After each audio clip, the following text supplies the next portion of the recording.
Bismillahirrahmanirrahim. Assalamualaikum warahmatullahi wabarakatuh. Selamat pagi anak-anakku kelas 6, soleh solehah. Bagaimana? Masih tetap ceria ya? Tetap ceria, tetap semangat dan salam prestasi. Oke anak-anak, masih bersama dengan Pak Guru. Untuk hari ini mohon maaf kita masih belajar dari rumah ya. Belajar dari rumah. Tetapi walau bagaimanapun anak-anak harus tetap semangat gitu.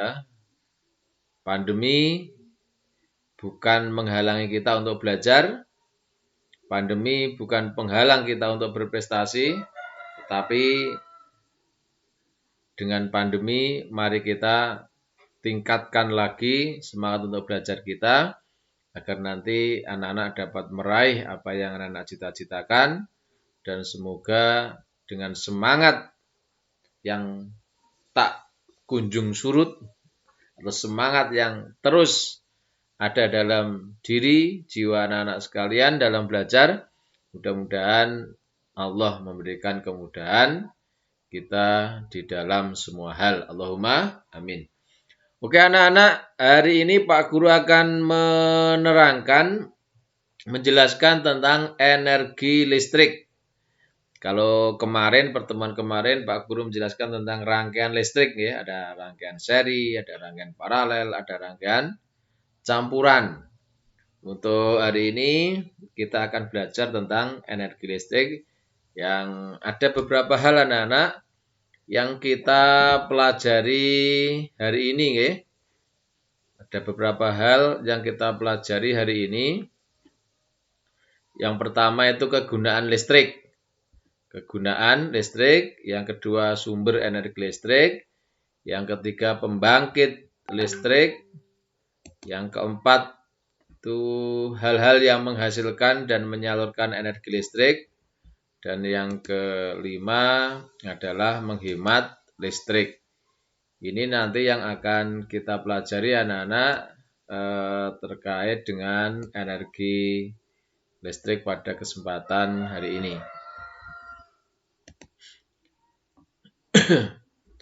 Jadi ada 5 hal ini anak-anak yang nanti kita pelajari bersama ya. Mudah-mudahan nanti anak-anak dapat mengikuti apa yang Pak Guru jelaskan. Yang pertama anak-anak kegunaan listrik. Kita ketahui anak-anak kegunaan listrik banyak sekali. Yang pertama adalah untuk penerangan. Untuk penerangan. Jadi anak-anak malam untuk belajar. Kita untuk belajar, menerangi jalan, menerangi rumah, itu dengan listrik. Kalau siang ada matahari, tapi kalau malam agar lebih terang, lebih jelas itu memakai listrik. Jadi yang pertama kegunaan listrik adalah untuk penerangan. Untuk penerangan. Yang kedua untuk mendapatkan informasi. Untuk mendapatkan informasi. Bagaimana listrik kok bisa mendapatkan informasi, Pak? Ya, dengan listrik kita bisa menyalakan televisi, kita anak-anak bisa menyalakan radio, bisa menyalakan handphone, dan seterusnya. Dari sana kita bisa mendapatkan berbagai informasi. Bisa mendapatkan berbagai informasi. Ketika mati lampu, anak-anak semua susah gitu. Anak-anak belajar pun juga susah di tengah pembelajaran online. Ini listrik bahkan menjadi sesuatu hal yang utama. Menjadi hal yang utama. Misalnya mati lampu, anak-anak tidak bisa menerima pelajaran dari Pak Guru. Pak Guru juga tidak bisa memberikan pelajaran pada anak-anak. Itu kalau mati lampu. Jadi listrik menjadi sangat-sangat penting dalam kehidupan kita saat ini. Dan yang ketiga, anak-anak untuk menyalakan alat elektronik. Gue nyetel tip, nyetel TV, dan seterusnya. Jadi untuk menyalakan alat elektronik, ada setrika, ada magic jar, ada apa lagi anak-anak? Peralatan-peralatan pertukangan. Dan yang keempat anak-anak untuk menjalankan alat transportasi. Menjalankan alat transportasi. Anak-anak, sekarang kita kan misalnya anak-anak mendengar berita di televisi itu ada namanya kereta listrik, gitu. Kereta listrik. Jadi kereta listrik itu kereta yang dijalankan memang dengan menggunakan energi listrik. Itu lebih ramah lingkungan, lebih bersih, gitu. Yang di Jakarta itu sudah banyak anak-anak. Itu anak-anak tentang kegunaan listrik di dalam kehidupan kita, ya. Untuk penerangan, mendapatkan informasi, untuk menyalakan alat elektronik, dan untuk transportasi. Oke anak-anak, energi atau sumber energi listrik yang kita pakai itu banyak sumbernya anak-anak. Sumber ke sing marai listrik itu bisa muncul, itu sumber. Yang pertama adalah batu baterai anak-anak seperti ini. Ini anak-anak udah paham ya, ini batu baterai ada yang kecil, ada yang besar. Tapi dari semua ukuran batu baterai anak-anak ada dua hal yang penting yang anak-anak harus tahu. Yang pertama ini bahwa batu baterai itu mempunyai dua kutub anak-anak. Sing dhuwur nih kutub positif, sing enek cenulane iki, gitu. Yang bawah sing alus ini namanya kutub negatif. Kalau kalian memasang di alat elektronik atau jam atau yang lain, itu biasanya sehingga negatif itu ada pirnya anak-anak. Enak pire. Jadi enak pir entul itu berarti kutub negatif. Nah, yang ada cenulannya di atas ini kutub positif biasanya ada tandanya anak-anak. Jadi tandanya positif, ini tandanya negatif. Terus dalam batu baterai anak-anak juga ada tulisan misalnya 6V. Ada tak itu? Itu artinya 6 volt. Oke. Volt itu adalah satuan tegangan listrik anak-anak. Jadi ada tulisannya. Ini indikasinya atau artinya ada yang AA, ada yang AAA. Itu ukuran besar kecil batu. Semakin kecil, A-nya semakin banyak. Ya. Itu jadi antara batu remote, batu jam, batu radio itu macam-macam anak-anak. Ya. Terus yang kedua, sumber energi listrik yang kedua anak-anak adalah aki. Seperti ini, aki atau akumulator. Akumulator karo aki sama. Ini ada kutub positif, ada kutub negatif. Nah ini anak-anak, ini ada tombol-tombol ini adalah bisa dibuka anak-anak. Untuk di bawah ini namanya, ini kan cairan banyu aki ini loh. Banyu aki yang biasanya nek aki ini tekor entek itu ditambahi banyu. Tambahi banyu aki, itu tepatnya di sini. Ini adalah namanya sumber energi listrik juga anak-anak, tapi ini namanya elemen basah. Elemen basah itu artinya yang menyusun aki ini menjadi energi listrik itu adalah kebanyakan dari zat cair, makanya elemen basah. Kalau batu baterai ini adalah elemen kering, jadi semuanya kering. Kalau ini dibuka, isinya juga kering. Tapi kalau aki ini adalah elemen basah. Kan anak gitu guys. Jadi aki atau akumulator itu biasanya sering digunakan di sepeda motor atau di mobil untuk menstarter dengan ora genjoti gitu. Itu pakai aki. Terus yang ketiga ada anak-anak ini adalah dinamo. Dinamo ini pakainya magnet nih, ada magnet. Ada utara, S selatan. Ini dihubungkan dengan kumparan anak-anak. Ketika ini digesek atau berputar, Misalnya gun sepeda ontel itu anak-anak kan ada itu nggih, dinamo kecil. Ketika kepalanya ini berputar, ini akan menghasilkan energi listrik dan nanti bisa berguna untuk misalnya lampu dan seterusnya. Ini adalah dinamo sederhana, Terus yang keempat anak-anak adalah generator. Generator ini genset nih kalau generator atau genset yang sering kalian lihat. Ini adalah juga sumber listrik. Yang penting ada bahan bakarnya, terus digeret dengan talinya, nanti akan bisa menghasilkan energi listrik. Tergantung dayanya, ada yang rendah, ada yang tinggi. Oke anak-anak, ini adalah sumber energi listrik semua, nggih.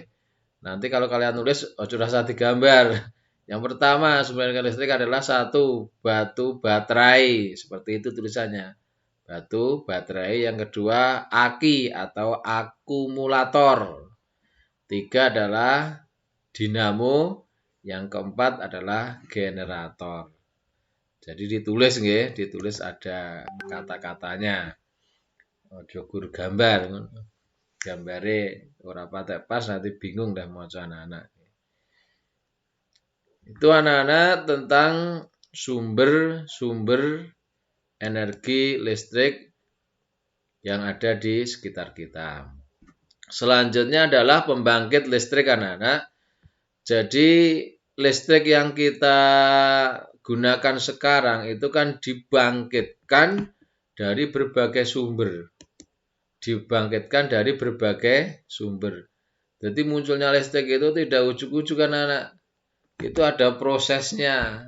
Enak proses nih. Siapa sing maring gerak nih? Siapa yang memunculkan itu namanya pembangkit listrik. Yang pertama anak-anak, pembangkit listrik tenaga air atau PLTA. Pembangkit listrik tenaga air.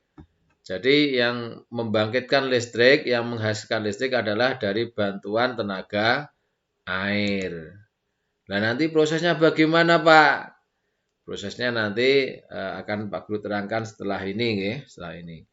Jadi nanti air itu masuk ke dalam turbin. Turbin berputar di generatornya sehingga bisa menghasilkan arus listrik. Nanti Pak Guru terangkan. Yang kedua adalah pembangkit listrik tenaga uap. Pembangkit listrik tenaga uap atau PLTU. Jadi uap itu anak-anak ternyata juga memiliki kemampuan kekuatan yang luar biasa untuk menggerakkan. Ada contohnya kereta uap zaman dulu itu kan hanya pakai uap, tapi bisa jalan keretanya. Dan yang ketiga anak-anak PLTG, pembangkit listrik tenaga gas. Jadi singgung membangkitkan listrik itu dari gas bumi. Namanya PLTG, pembangkit listrik tenaga gas. Biasanya kalau kita di rumah kan untuk masak ibumu itu pakainya juga gas, pakai gas. Tapi itu kan hanya kecil, hanya 3 kg. Selanjutnya anak-anak, pembangkit listrik tenaga surya, PLTS. Pembangkit listrik tenaga surya. Itu apa Pak PLTS itu? Jadi pembangkit listrik yang menggunakan cahaya matahari anak-anak. Jadi cahaya matahari itu diserap oleh alat yang digunakan seperti ini. Selanjutnya nanti akan diubah menjadi energi listrik. Seperti lampu penerangan yang pinggir jalan itu anak-anak. Biasanya kalau lampu penerangan pinggir jalan yang atasnya ada seperti lembaran triplek ini, itu adalah pembangkit listrik tenaga surya. Jadi ora nggo setrum, ning setrume dari matahari. Lah apa bisa nyimpen Pak kalau malam hari kok bisa nyala? Itu karena apa? Itu karena itu ada anunya anak yang bisa menyimpan energi. Yang kelima anak-anak adalah pembangkit listrik tenaga Bayu. Bayu itu angin anak-anak. Kenapa tidak PLTA anu Pak? Nanti kalau PLTA sama dengan air ya. Makanya untuk yang angin PLTB, pembangkit listrik tenaga Bayu. Bayu itu adalah angin. Jadi ini kincir anak-anak. Ini apa jenis kitiran ya, kitiran dalam tapi ini besar gitu. Ini bergerak nanti akan bisa memutar turbinnya dan menimbulkan arus listrik. Caranya seperti itu ya. Jadi PLTB pembangkit listrik tenaga Bayu yang juga digunakan untuk membangkitkan listrik. Yang besar anak-anak itu di Belanda anak-anak sana dijuluki negara kincir karena banyak didirikan kincir-kincir yang besar untuk menghasilkan energi listrik. Oke, yang terakhir anak-anak adalah PLTN, pembangkit listrik tenaga nuklir. PLTN ini anak-anak mempunyai daya yang luar biasa besar. Ini digunakan untuk proyek-proyek atau alat-alat yang besar anak-anak, misalnya kapal perang gitu. Kapal perang atau kapal induk yang mensuplai energi besar itu pakainya nuklir anak-anak gitu. Karena nuklir itu energi yang kecil, bahan yang kecil itu bisa menimbulkan energi yang sangat luar biasa.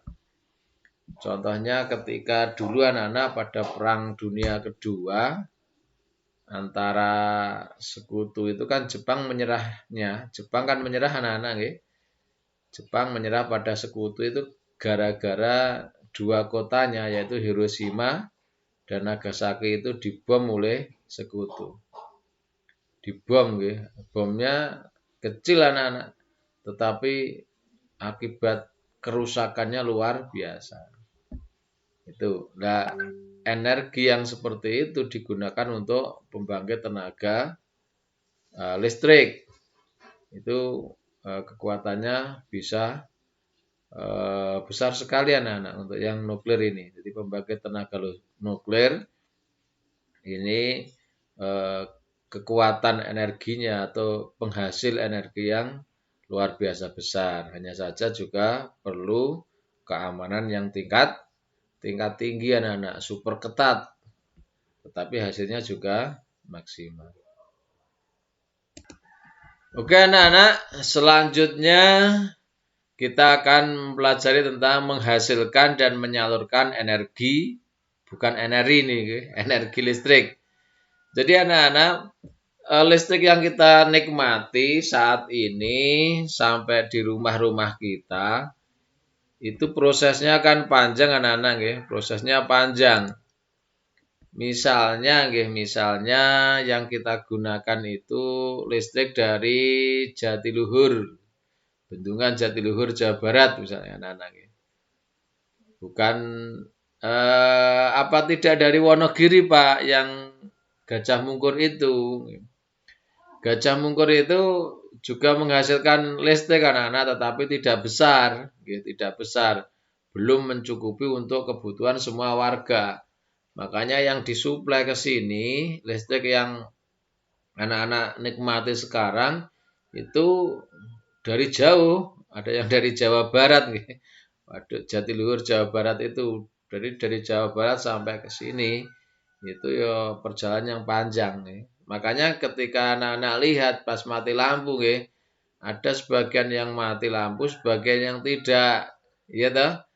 Itu kenapa Pak? Memang sumbernya lain-lain. Ada yang listriknya dari sumber di Gajah Mungkur, Wonogiri, ada yang dari Jawa Barat, atau mungkin ada yang dari kawasan timur, dari Surabaya. Makanya kadang beda-beda. Nah, sekarang akan kita pelajari anak-anak bagaimana cara menghasilkan energi listrik. Bagaimana prosesnya dan sampai di rumah kita itu bagaimana. Yang pertama anak-anak, ini adalah contoh pembangkit listrik tenaga air. Ini anak-anak kan ada bendungan gitu. Makanya dibuat bendungan atau waduk. Ini tampungannya air biar banyak anak-anak. Nah, dari air di bendungan itu, ini ada katupnya anak-anak. Katup itu pembatas. Pembatas itu ya bisa untuk dialirkan, bisa untuk dimatikan. Ini ada katupnya, nggih. Kalau ini dibuka berarti airnya masuk ke sini.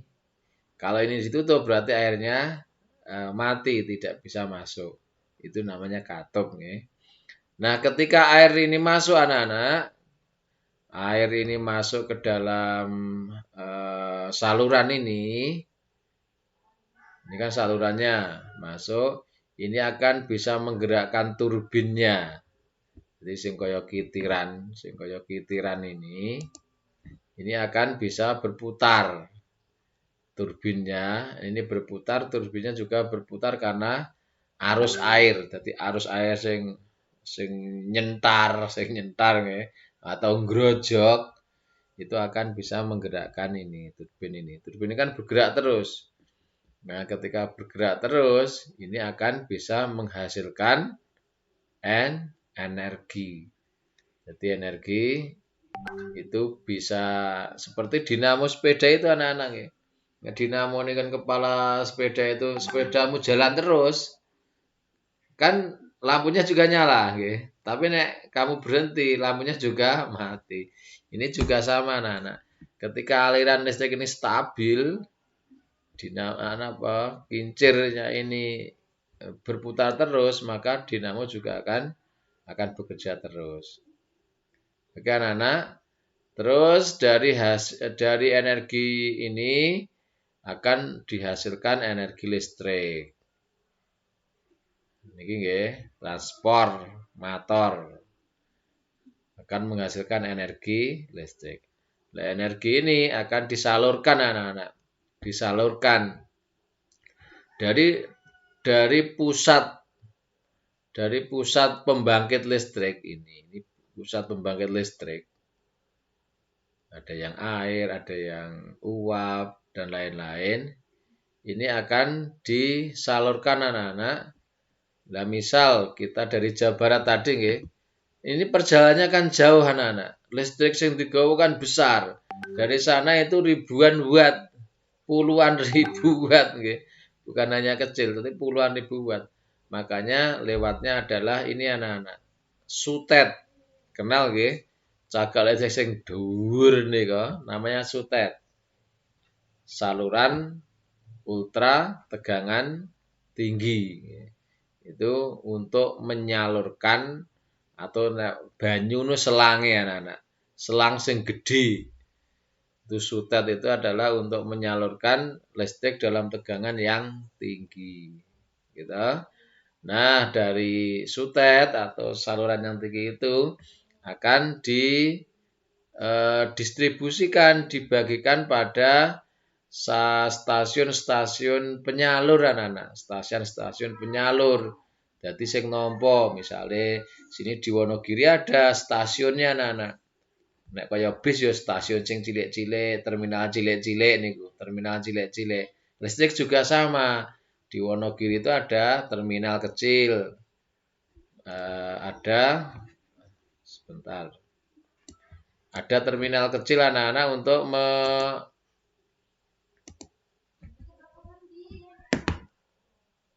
untuk menampung listrik yang besar tadi. Jadi misal anak-anak nggih, dari Jawa Barat. Ini kan besar semua. Ribuan watt. Nah, ya nanti yang diturunkan di Wonogiri, misalnya Wonogiri butuh 100, diturunkan 100, dikasih di terminal situ, gitu.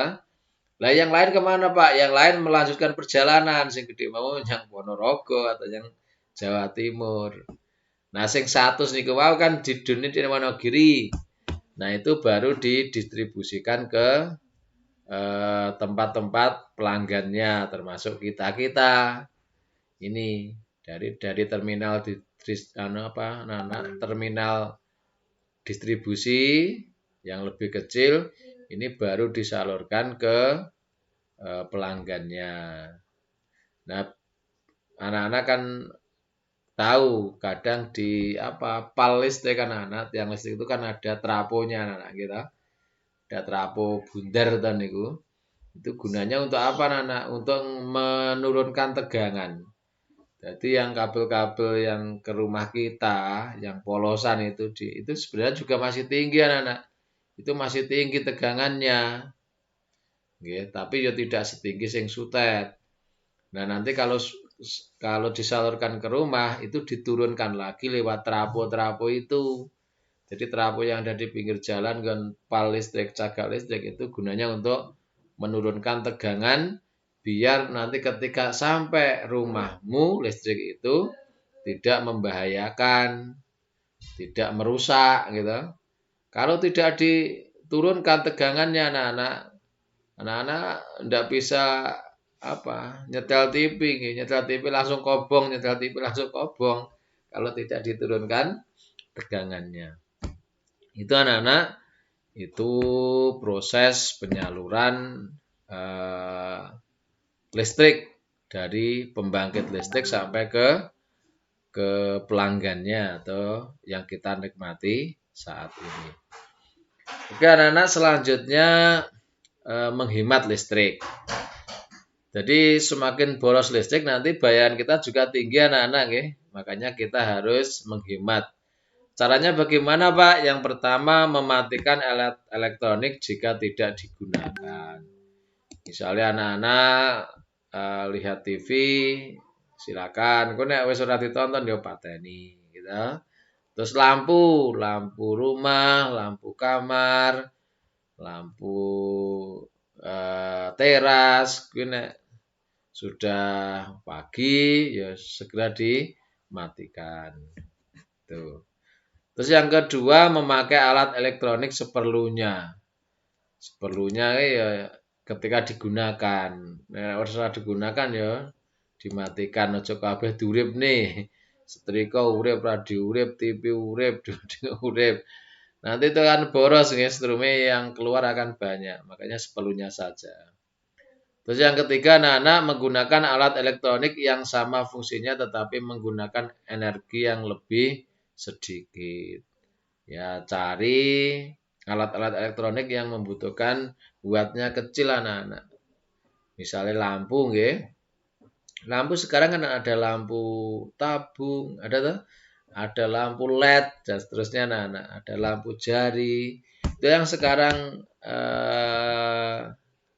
wattnya kecil anak-anak, itu yang LED itu. LED lampunya kecil tapi terang. Nah, harganya memang sedikit mahal gitu. Sedikit mahal anak-anak tetapi awet dan kecil wattnya. Beda dengan bulb anak-anak. Tahu bulb nggih?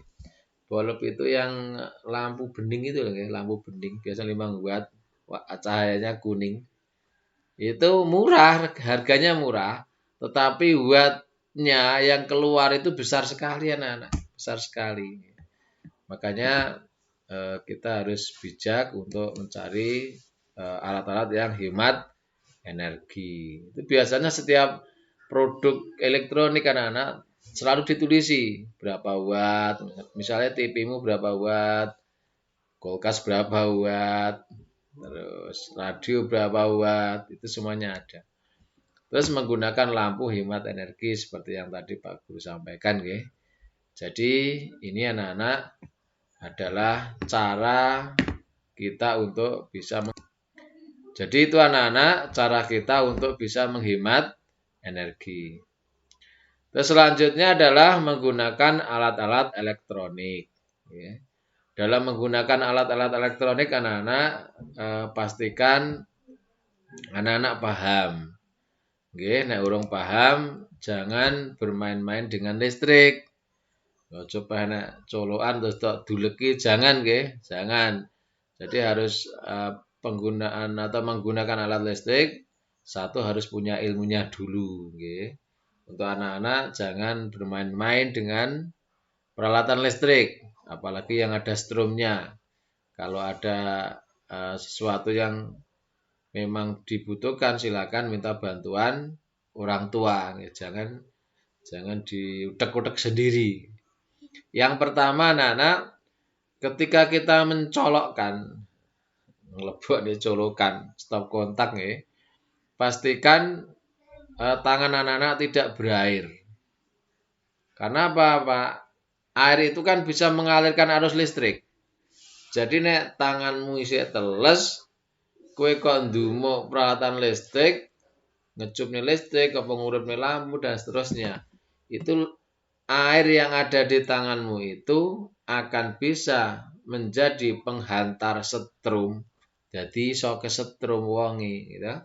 Makanya ketika anak-anak memegang peralatan listrik, pastikan tangan atau kaki dalam keadaan kering, ya, dalam keadaan kering. Yang kedua, anak-anak ini, jadi nyolok nih stop kontak ya kudu kering, tidak boleh basah. Terus menyalakan lampu juga tangan kita dalam keadaan kering. Ini untuk mencegah kesetrum, mencegah kesetrum. Ya, yang ketiga, anak-anak juga hindari pemakaian seperti ini, anak-anak. Stop kontak yang over.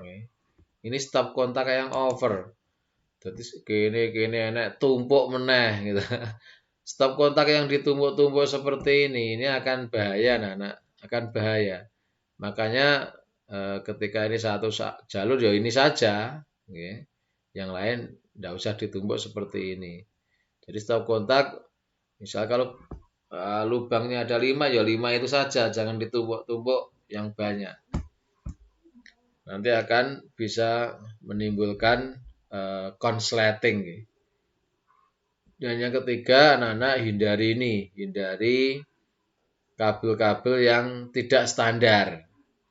Biasanya kalau kabel yang digunakan tidak standar, mudah terkelupas, anak-anak. Jadi kabelnya gampang moncek. Kabel moncek itu resikonya satu, strumnya tidak stabil, gitu.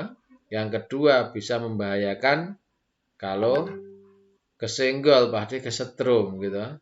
Makanya pastikan menggunakan kabel-kabel yang sudah standar SNI nggih, standar nasional Indonesia nggih. Jangan peh murah. Wah, kabel murah. Tapi nek berbahaya kan resiko nggih. Untuk selanjutnya anak-anak ini jangan pernah memasukkan jari ke lubang listrik. Oke, misalnya colokan atau yang lain, atau pegang besi, pegang paku, atau logam lainnya ke colokan listrik. Itu juga bahaya karena akan menimbulkan bisa kesetrum, anak-anak. Jadi besi, benda logam, air, kayu yang basah, itu akan bisa menghantarkan arus listrik. Makanya jangan digunakan untuk keperluan-keperluan yang berkaitan dengan alat-alat listrik. Oke, anak-anak, yang terakhir, apabila anak-anak belum bisa, minta bantuan pada orang-orang atau petugas yang sudah terbiasa, yang sudah terlatih dan sudah profesional. Sehingga anak-anak, keamanan listrik yang kita pakai itu akan lebih baik. Oke, anak-anak, itu materi tentang pembagian energi listrik pada kali ini. Silakan nanti dicatat di buku dengan catatan yang bagus, nggih, di buku catatan IPA. Insya Allah besok kalau kunjungan akan Pak Guru pantau catatanmu. Silakan dicatat yang bagus. Nanti tugasnya menyusul di grup kelas. Oke, anak-anak, terima kasih. Assalamualaikum warahmatullahi wabarakatuh.